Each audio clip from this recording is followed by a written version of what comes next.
Mến chào tất cả quý vị và các bạn, chúng ta lại gặp nhau trong một bài giảng mới. Và trong tuần này tôi sẽ mang đến cho các bạn một cái chủ đề rất là thú vị đó. Đó là gì? 3 cách để chữa bệnh thất bại. Có lẽ các bạn nghe các bạn sẽ mắc cười ha. Trời ơi, thất bại mà chữa được. Thì thưa với các bạn yên tâm đi. Tôi nói như thế nào thì tôi sẽ thực hiện y chang như vậy ở trong cái bài này. 3 cái nguyên nhân thất bại và cái cách để chữa nó trong cái bài này á, chính là những cái thất bại rất phổ biến mà tôi nhìn thấy ở khắp mọi nơi xảy ra với rất nhiều người, và chính bản thân tôi cũng mắc phải. Và cái điều đặc biệt, mấy cái thằng thất bại này nó không đơn giản đâu. Mình dính là nó làm mình sất bất sang bang đấy. Và có rất nhiều người tôi biết dính một phát là nằm luôn, không gượng dậy nổi. Cũng nặng nề đấy nha. Thì tôi nghĩ đơn giản thôi. 3 cái thằng thất bại này á, nó ám rất nhiều người, nó không buông tha rất nhiều người. Thì rất có thể nó cũng đang ở phía trước và nó đang chờ rất nhiều người mới đấy. Thì các bạn tưởng tượng đi, 3 cái sự thất bại vô cùng phổ biến với đại đa số mọi người, mà nếu mà mình biết trước, mình né được nó, mình xử đẹp nó, thì khả năng thành công của mình cao lên không? Cao hơn nhiều đó chứ. Đó là lý do có bài này đấy. 3 nguyên nhân phổ biến gây ra thất bại và cách xử đẹp nó một cách đơn giản. Let's go!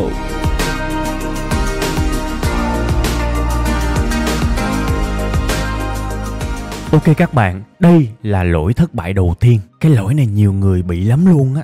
Thành ra bạn nào mà chưa thất bại á thì hãy coi cái này cho nó kỹ. Tại vì nhiều người bị quá.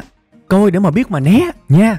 Vậy thì cái lỗi đó là gì? Trước khi mà tiết lộ cho các bạn biết á, thì tôi sẽ kể cho các bạn nghe một câu chuyện mà tôi tin chắc nghe xong câu chuyện này các bạn sẽ hiểu rất là rõ và cảm rất là sâu sắc về cái lỗi này để mà tránh. Cách đây khoảng hơn 2 năm thì tôi có nhận được email của một nhóm bạn trẻ làm phim. Các bạn ấy tâm sự với tôi là nhóm của các bạn chuẩn bị giải thể rồi, giờ không biết làm sao nữa. Tôi có coi qua những cái bộ phim ngắn mà các bạn đó làm á. Thưa các bạn, gần như là tôi đứng hình luôn á. Tại vì sao các bạn biết không? Nó đẹp quá, nó hay quá, quay góc rất là đẹp. Diễn viên, người dẫn phải nói rất là ổn luôn. Nhưng mà lại gặp một cái vấn đề, up lên không ai coi hết. Up lên trên YouTube, mỗi một cái video tâm huyết đâu đó có mấy chục view à. Cứ kiên trì làm hoài riết nản luôn á. Không ai coi, tới mức mà phải suy nghĩ coi có nên dẹp cái nhóm này hay không. Thì bây giờ tôi đố các bạn một câu. Nguyên nhân thất bại của cái nhóm làm phim này là gì? Cái đó có thể gọi là thất bại đấy. Bung bét rồi, muốn dẹp rồi. Bây giờ quay phim đẹp, nội dung hay, chỉnh màu xuất sắc, tại sao không ai coi? Tại sao thất bại? Bạn biết không? Tôi đố các bạn đấy. Bây giờ các bạn thử tạm dừng cái video này trong vòng 5 giây đi. Các bạn comment cho tôi biết cái đáp án của các bạn. Lý do thất bại của nhóm này là gì? Nha, nhớ nha, tôi dặn trước không được chơi ăn gian nha. Comment trước rồi hãy coi, chứ không cho chơi cái trò mà kéo xong rồi biết trước đáp án nha. Thử coi có đoán đúng không ha, cho nó vui nha. Lý do cái nhóm này thất bại là gì? 5 giây bắt đầu.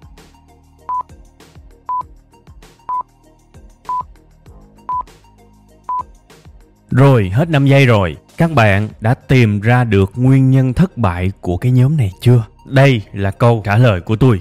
Có thể các bạn nghe các bạn sẽ bất ngờ đấy, nhưng đây chính xác là cái mà tôi đã chỉ ra cho cái nhóm đó thấy và khắc phục. Và kết quả bây giờ, nhóm này tương đối thành công. Thậm chí họ còn đánh được thị trường nước ngoài nữa. Đương nhiên cái tên nhóm thì tôi xin phép các bạn tôi không có công bố ra ha. Thực ra các bạn ấy bây giờ cũng nổi tiếng đấy, nhưng tôi không có muốn lợi dụng danh tiếng hay là đú trend hay là bám theo cái fame của người này người kia. No.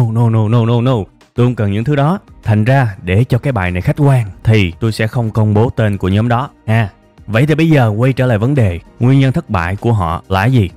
Đó chính là ngoại trừ làm phim ra, mấy bạn này chả biết cái gì khác cả. Nói một cách phổ quát á, ngoại trừ chuyên môn ra, mấy ông này không biết làm gì hết. Thưa các bạn, nếu các bạn muốn thành công, bạn biết mỗi chuyên môn là chưa đủ. Tôi khẳng định điều đó. Nếu các bạn chỉ làm được chuyên môn á, thì các bạn chỉ làm được những cái việc sàn thôi, những cái việc phổ biến thôi. Còn nếu muốn thành công theo cái nghĩa nghề nghiệp, có nghĩa là đạt được cái gì đó mà ít người đạt được một cái gì đó mà mọi người nhìn vô, mọi người khoái, mọi người thèm, mọi người muốn, tạm gọi là thành công về nghề nghiệp ha. Nếu muốn đạt được cái đó thì chuyên môn chưa bao giờ là đủ. Ít nhất các bạn phải có thêm một thứ để dấn thân bên cạnh chuyên môn. Đó là gì các bạn biết không? Đó là kỹ năng quảng bá. Bây giờ các bạn làm ra một sản phẩm rất tốt, ok, hay, các bạn thành công được một phần rồi đó, nhưng chưa đủ.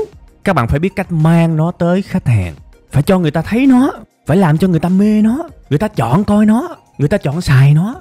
Phải bắt buộc làm được chuyện này, nếu không rất khó thành công. Và tôi nói với các bạn, cái việc này nó đúng không chỉ trong khởi nghiệp, không chỉ trong việc làm tự do, mà các bạn đi làm thuê các bạn cũng cần kỹ năng quảng bá nữa. Chút xíu nữa tôi sẽ giải thích sâu hơn với những bạn đi làm thuê. Không biết quảng bá sản phẩm của mình, không biết quảng bá cái hay của mình cho người khác là thua. Giống như bây giờ các bạn có một chai rượu ngon tuyệt hảo luôn, mà các bạn chôn ở dưới đất, ai biết mà uống. Các bạn phải cầm lên để trước mặt người ta cho người ta uống chứ. Thì cái nhóm làm phim này cũng y chang á. Mấy ông chỉ biết mỗi việc quay phim cho đẹp thôi. Mấy ông chả có một cái kiến thức nào về việc mang nó tới khán giả. Tức là những người tiêu dùng, những người tiêu xài sản phẩm của mình chả biết gì cả thì thất bại là đúng nha. Tôi đã từng gặp rất nhiều giám đốc tạo ra những sản phẩm tuyệt vời luôn, nhưng kết cuộc vẫn phải dẹp. Tại vì sao? Có ai biết sản phẩm họ tốt đâu mà mua. Cái việc nói cho người khác biết là bạn giỏi, bạn có đồ ngon, bản thân cái việc đó cũng là một tài năng đấy. Mà cái tài năng này là bắt buộc phải học nha. Nếu mà bạn không có kỹ năng quảng bá thì thôi bạn cứ đi làm mướn bình thường thôi. Mà các bạn chỉ làm được chức thấp thôi. Cũng khó để các bạn lên chức lắm. Tại vì sao? Các bạn muốn lên chức, các bạn muốn người khác thừa nhận các bạn giỏi, thì các bạn phải biết cách để tiếp thị cái giỏi của các bạn cho người khác thấy và để họ nhận ra một cách đúng cách. Chứ không có cái chuyện mà mọi người tự tìm tới bạn và hỏi bạn em giỏi cái nào để anh cho em lên chức. Không bao giờ có chuyện đó. Đó là viển vông, cái đó là mơ tưởng. Phải biết cách để mọi người thấy mình giỏi chỗ nào. Và tôi lặp lại một lần nữa nha.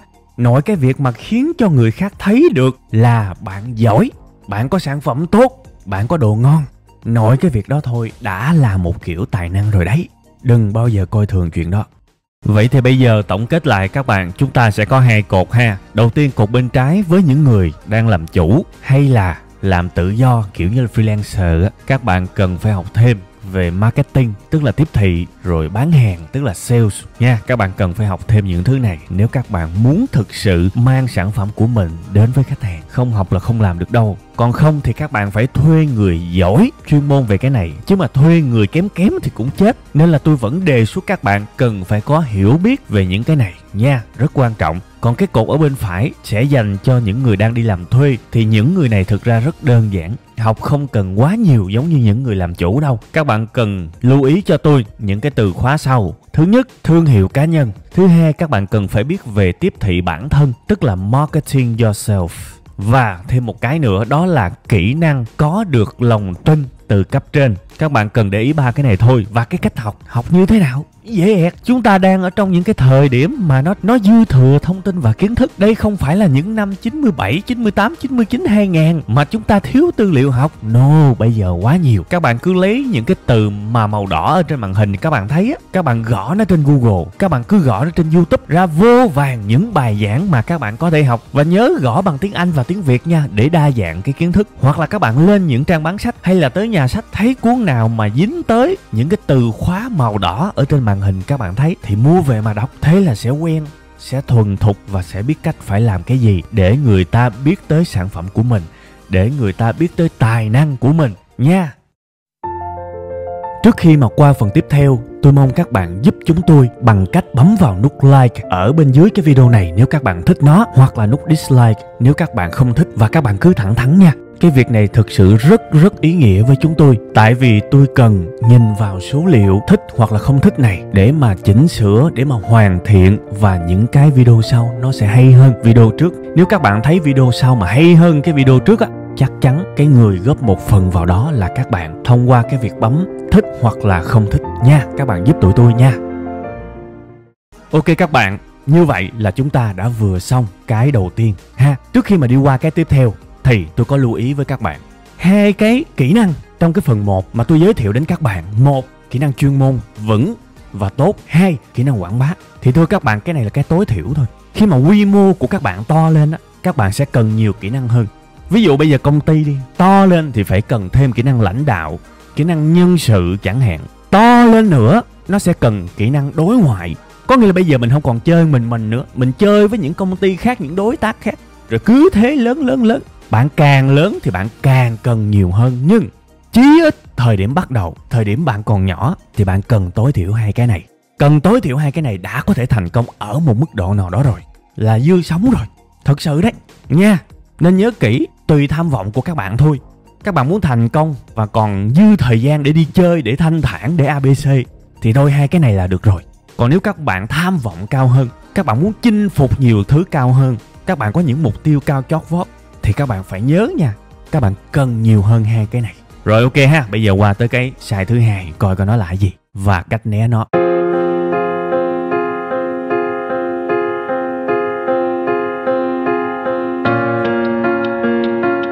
Rồi cái lý do tiếp theo gây ra cái thất bại, cái này khá nặng đấy, tại vì nó gây ra thất bại lâu dài luôn, chứ không phải là gây ra thất bại tạm thời. Các bạn biết đó là gì không? Đó là cái tình trạng yếu mà từ chối học. Nếu nói một cách nặng nề hơn á, đó là dốt mà còn bảo thủ. Đây là cái để chỉ hiện trạng những người mà nhìn lại kết quả cuộc sống chả có cái gì cả. Tiền có nhiều không? Không. Chức danh có nhiều không? Không. Sự ảnh hưởng có nhiều không? Không. Chả có cái gì cả, nhưng nghe tới học là chán. Nghe tới học là bảo thủ không muốn học. Nghe tới học thậm chí là dị ứng và ghét luôn. Thậm chí có những người còn nặng hơn nữa. Thấy người khác đọc sách là cười. Thấy người ta đi học lớp học này lớp học kia là cà khịa. Nhưng soi gương một phát nhìn lại cuộc đời thì cuộc đời nó cũng tè le tét lét. Tôi nói nếu mà các bạn thành công rồi thì các bạn nói những cái câu mà coi thường sự học, giống như mày đọc sách chi cho lãng phí, đúng không? Tao thích thực hành, tao ghét đọc lý thuyết lắm, phí thời gian coi mấy cái bài giảng làm gì mày ơi, đại khái như vậy. Những câu như thế của bạn chỉ có sức nặng nếu bạn là ai đó rồi, nếu bạn thành công rồi thì bạn nói thì ok. Nhưng mà nếu mình chưa có cái gì mà mình lại nói câu đó thì coi chừng không ổn. Tại vì cuộc đời này ai cũng cần học và cũng cần học liên tục. Bạn không tin hả? Để tôi lấy một cái thí dụ. Thí dụ bạn bán hàng đi. Giờ bạn bán ế. Bạn biết lý do bán ế là gì không? Không lẽ xui, không phải đâu. Lý do bán ế là vì kiến thức về bán hàng của bạn dở. Đơn giản như vậy thôi. Vậy thì cái thái độ cần có là thừa nhận là tôi dở bán hàng và tôi đi học bán hàng. Học bán hàng có thể là bằng mọi cách. Cách nào cũng được. Đọc sách về bán hàng, xem YouTube về bán hàng, đi học lớp học về bán hàng, tâm sư học đạo ông này ông kia về bán hàng. Cách nào cũng được, miễn là mình ôm lấy kiến thức, mình thừa nhận mình dở, mình học và mình giỏi hơn là được rồi. Nhưng mà giả sử bán ế mà bây giờ còn bảo thủ nữa, gặp cuốn sách bán hàng cái hứ lên cái nó viết xạo không. Bán hàng phải có duyên mày ơi. Bán hàng mà đi học, có thằng nào khùng đi dạy làm giàu không? Đó, đại khái như vậy thì thôi. Chúc mừng các bạn. Các bạn cứ như thế 5 năm, 7 năm nữa để xem cuộc đời của các bạn đi tới đâu. Cái này tôi nói rất thật, rất thẳng đấy. Khi mà bạn yếu mà bạn không chịu học, thậm chí nặng hơn là bạn cười vào sự học thì thôi thua rồi. Đời bạn không có lấy 1% để đi lên nữa. Suy nghĩ thử có đúng không? Hoặc là một cái ví dụ khác, bạn làm giám đốc đi. Bạn quản lý làm sao mà nhân viên ai cũng ghét bạn hết, thậm chí là anh em nó còn phản bạn nữa. Thì bây giờ các bạn biết nguyên nhân là gì không? Cứ lấy tri thức ra để làm nguyên nhân cho tôi. Nhiều khả năng bạn sẽ đúng đấy. Nguyên nhân là do kỹ năng về quản lý con người, về quản lý nhân viên của bạn quá yếu. Thì cái thái độ cần có là gì? Học gấp và học ngay và luôn về kỹ năng quản trị nhân sự. Đó là cái cách gần như nhanh nhất để nâng mình lên và xử lý khủng hoảng. Đôi khi cái vấn đề bạn gặp là cái gì đó rất nặng nề đối với bạn thôi, nhưng khi bạn lao vào học thì bạn sẽ thấy là có cả ngàn công ty gặp y chang tình huống với mình. Họ giải quyết như thế nào, họ xử lý như thế nào. Cách này hay nè, mình lỡ mình sai, đó là sống. Hết, coi như mọi việc được giải quyết xong. Cái học này vậy đó. Còn đằng này lên YouTube thấy một ông dạy về nhân sự, cái cha này xạo xạo, chắc chém gió rồi là xong rồi. Là thua rồi. Yếu mà không học là xong. Dốt mà bảo thủ là đứt. Tôi nói các bạn, cuộc đời này chết vì xui nó ít lắm. Đại đa số trường hợp là chết vì thiếu hiểu biết. Thử có đúng không? Mà thiếu hiểu biết mà không chịu đi hiểu biết, mà còn cười vào sự hiểu biết nữa thì bó tay chấm cơm. Đây là một trong những nguyên nhân thất bại lớn lắm các bạn ơi. Trước khi mà đi qua cái phần cuối cùng thì tôi có một vài cái lưu ý với các bạn mà tôi tin là có lẽ các bạn cũng đang có cái suy nghĩ giống tôi á. Hiện tại đang tồn tại rất là nhiều những cuốn sách không ra gì, đúng không? Và rất nhiều những khóa học cũng không ra gì, nên cười là đúng. Thì thưa các bạn, riêng phần này tôi đồng ý các bạn. Tôi rất đồng ý và tôi cũng cực ghét. Nhưng mà nếu mà các bạn nghĩ tất cả mọi cuốn sách đều như thế, hay là tất cả các khóa học đều như thế, thì bây giờ tới lượt bạn sai. Làm gì có chuyện đó. Bây giờ nhiệm vụ của chúng ta là phải tìm ra được cái nào tốt để mà học. Mà cái việc này thực ra nó không khó, vì tôi biết rất nhiều người trong các bạn có trình độ chứ. Chúng ta ăn học, chúng ta có đầu óc, có suy nghĩ, có kiến thức để làm gì, nếu không phải là để phân biệt đúng và sai, chất lượng và kém chất lượng. Chúng ta làm được chuyện này nè mà các bạn. Chúng ta làm được chuyện này. Bây giờ một cuốn sách các bạn đi vô nhà sách, các bạn đứng đó các bạn đọc 30 trang, không lẽ các bạn không biết nó là một cuốn sách hay hay là dở? Biết liền, chẳng qua là các bạn không muốn dành thời gian ra để đọc, để coi thử nó hay hay dở. Các bạn mua vì cái bìa thì về gặp sách dở là đúng rồi. Tôi khẳng định với các bạn, không có cuốn sách nào tôi mua là dở hết. Tại vì làm gì có cái chuyện mà tôi nhìn cái bìa tôi mua. Không bao giờ có chuyện đó. Các khoa học cũng như vậy, đọc review của người ta, học thử, tìm thông tin về người dạy là mình sẽ phân biệt được thôi. Nên nha, kiếm cái hay mà học, chứ đừng có mà lười, mua đại mua đùa, rồi bắt đầu thất vọng rồi tô đen cuộc đời. Ui, mọi thứ dạy học này nọ đều tào lao bí đao si ba chao bát nháo hết. Thì lúc đó là lỗi của bạn đấy nha.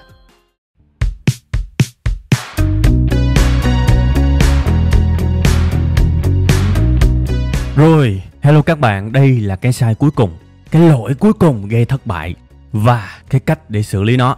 Tôi tạm gọi cái tên của cái lỗi này là anh nghèo cua gái. Nghe mắc cười không? Anh nghèo mà đi cua gái. Từ từ tôi giải thích. Các bạn tưởng tượng có một người đàn ông nghèo, bê bối, nhìn chán, ý chí cũng chả có ha. Nói chung là nhìn nản, nghèo mà bê bối. Cái một ngày đẹp trời, người đàn ông nghèo và bê bối này đi ăn hủ tiếu thì thấy cái bàn bên kia có một cô gái xinh đẹp quá. Thấy cô gái quá xinh đẹp mà ăn mặc thời trang fashion đồ, trời ơi nhìn mê. Cái anh này anh bèn đứng dậy, anh đi qua cái bàn bên cạnh, anh nói là em ơi, anh nhìn em đẹp quá, mình làm quen với nhau được không em? Thì thưa các bạn có đoán được phản ứng của cô gái là gì không? Là đứng dậy bỏ chạy liền á. Các bạn thấy câu chuyện này sao? Nó vô lý đúng không? Tại vì bản thân ông nghèo, ông xấu, ông không có cái gì trong tay cả, thì ông đứng với cái người đẹp như thế nó lệch rồi. Ông không thể nào mà ông cua được. Một là ông phải giàu, hai là ông phải có tài. Đằng này ông chả có cái gì, lấy gì ông thuyết phục? Cái chuyện vô lý như thế nó lại xảy ra trong giới kinh doanh cực kỳ nhiều. Tôi nhìn, tôi nói chuyện và tôi quan sát không biết bao nhiêu công ty mới thành lập. Bản thân nội lực cực kỳ yếu luôn, chả có cái gì mà đáng tự hào hết. Tại vì quá mới, sản phẩm thì không có, đội ngũ cũng cùi bắp, danh tiếng cũng quá cùi. Vậy mà suốt ngày cứ hết cuộc thi này cuộc thi nọ tham gia, rồi đi gọi vốn, đi gọi đầu tư, rồi hợp tác đủ thứ hết. Tôi không nói những thứ đó là xấu, nhưng thưa các bạn, nếu mình đi thi mình chỉ đạt giải khi mình có nội lực. Nếu mình đi kêu gọi đầu tư, người ta chỉ rót tiền cho mình khi mà mình giỏi và mình chứng minh được cái gì đó. Chứ bây giờ rỗng tuếch hết, đâu có ai khùng bỏ tiền ra đầu tư cho mình đâu. Thành ra khi mà bạn chưa chứng minh được cái gì hết mà bạn cứ suốt ngày đi gọi vốn, đi hội thảo này hội thảo nọ, thực chất các bạn đang phí thời gian thôi. Cái cách đó nó hiệu quả với những người đã chứng minh được rồi, với những người có một cái thành tích tương đối nào đó rồi thì mới đi gọi vốn mới ăn được. Chứ bây giờ chưa có gì thì lãng phí, không ai muốn chơi với mình đâu. Cái này tôi nói rất thật. Thành ra cái giai đoạn đầu mà các bạn mới bắt đầu đừng có ham hố cái gì cả. Sống chết ráng làm việc đi, chứng minh đi, nỗ lực đi, rồi mình có một cái hồ sơ nó đẹp đẹp. Công ty này một tháng đã bán được 3.000 sản phẩm, công ty này có 1.000 khách hàng thường xuyên, công ty này có một cái đội ngũ tuyệt vời, đại khái như vậy. Thì cầm cái đó đi đánh thì mới thắng được, cầm cái đó đi thi thì mới thắng được, cầm cái đó đi đầu tư thì người ta mới bỏ tiền ra. Người ta đầu tư vô người có nội lực. Nên là nhớ nha, cái bước đầu mà đi rêu rao là thua. Cái bước đầu tiên phải dành thời gian để phát triển bản thân mình, phải phát triển công ty của mình, cho nó có cái gì đó ngon lành rồi hãy đi ra ngoài. Chứ ở trong còn bung bét đi ra ngoài làm gì. Đừng có mắc phải cái lỗi mà anh nghèo đi cua cái cô đẹp. Nhà đầu tư cũng giống như là những cái người xinh đẹp đấy, vô mà đụng tới người ta không cho bước vô cửa đó. Chứ đừng có nói chi mà đi cua, đúng không? Đừng có dính cái lỗi mà anh nghèo mà cua cô hoa hậu. Đừng, please. Với những bạn đang đi làm cũng như vậy. Coi lại mình, coi năng lực của mình ngon chưa, rồi sau đó mới yêu cầu sếp tăng lương, hay là xin làm thử thách này thử thách nọ để mà chứng minh. Coi lại coi năng lực của mình ổn chưa. Cái này nó cũng rất là mật thiết với cái lỗi số 1 đấy. Tôi có nói các bạn hồi nãy đấy, chuyên môn mà không vững là vứt. Thì phải coi lại bản thân mình giỏi chưa. Nếu chưa giỏi thì học. Chứ bây giờ mình yếu quá thì sao mà mình lên được nha. Nên chung quy lại, soi gương, coi thử con mình là anh nghèo hay là anh giàu và giỏi. Nếu anh giàu và giỏi, hoặc là anh chỉ cần giàu hoặc anh chỉ cần giỏi thôi, là đi ra ngoài là bảo đảm là gái nó theo, nó bu vô, khỏi lo. Nhưng anh nghèo, anh chả có gì, tài anh không có, tiền anh cũng không có là thôi. Anh đừng có đi mà gặp người đẹp mà anh sáp vô anh làm quen, không ai chịu đâu. Công ty cũng như vậy, đi làm cũng như vậy đấy nha. Cái lỗi nó phổ biến. Tôi lấy cái hình tượng anh nghèo cua gái để cho nó vui vui thôi, nhưng mà sự thật là nó là như vậy đấy các bạn. Rồi ok, đó là cái cuối cùng ha. Cảm ơn các bạn rất là nhiều coi cái bài này. ha. Tôi hy vọng các bạn coi xong các bạn cũng phát hiện ra những cái để các bạn để ý, để mình né thôi ha, chứ mình lãng phí thời gian, mình cứ chịu đựng từ những cái sai lầm mà quá nhiều người gặp phải như thế này thì nó cũng tiếc lãng phí cuộc đời của mình chứ. Đúng không? Tôi nói là cái giai đoạn mà sung sức của đời người nó tầm khoảng 25 tuổi cho tới tầm 40 tuổi là sung sức nhất, có 15 năm mà lãng phí cho mấy cái này nữa là còn thời gian đâu mà chinh phục. Nên thôi ráng nha. Rất nhiều nỗi đau không đáng để chịu đâu nha. Rồi ok, cảm ơn các bạn rất nhiều. Còn bây giờ thì xin chào và xin hẹn gặp lại. Bye bye.